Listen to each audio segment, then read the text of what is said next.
vintage signature series. It's Thomas Blug signature guitar. I took the plastic nut off, put a bone nut on. I also aged the nut, stained it. The fretboard's been scalloped.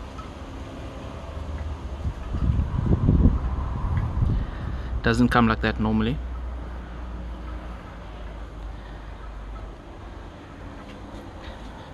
Wilkinson, Onika pickups, vintage voice pickups. Typical 5-way selector switch Strat. You have an actual hum cancelling switch. So push that in, and what it's got inside here is a dummy coil, and that cancels the hum in positions neck and bridge. As you know, if you join the bridge and the middle pickup together, you get that hum cancelling effect, since this pickup is reverse wound. But what's happening here is, for these pickups to get the effect with these pickups, there's a reverse wound coil inside here. So when you push this in, it sends a signal through a coil that's going in the opposite direction, which cancels your hum. So normally a Stratocaster has got hum in the neck or in the bridge or middle alone, whereas this cancels it out if you push the switch in. It does have a slight change in the tone, so if you don't like it, you can always just pop the switch out. It's a push-push, so it does give you a bit more mid-range punch if it's in, but it's not that noticeable.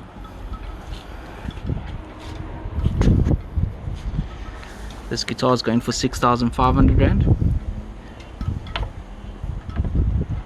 Courier anywhere in South Africa, 200 Rand. You can see all the frets are nice. It's a nice job on the scallop. Nice job on the nut. Strings glide through the nut easily. So when you're using the whammy, there's no issues. It doesn't go out of tune at all. The whammy bar is included. It's a pop-in whammy bar. Look at the back.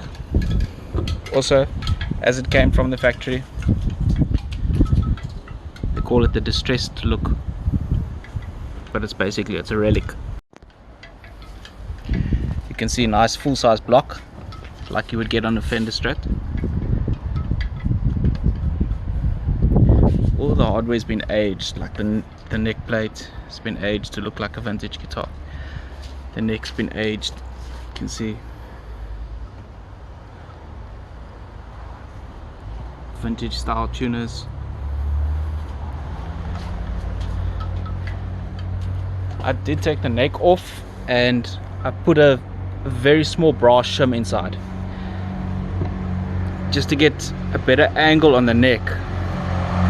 The neck was too straight, so I needed a back angle just to get this action nice and low over here.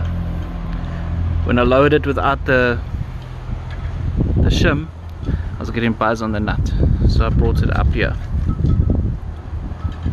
But it's not a permanent shim, it's a brass shim. You can just remove it if you want. Can't see why you would want to remove it. It actually improves the sustain. Having brass between two pieces of wood.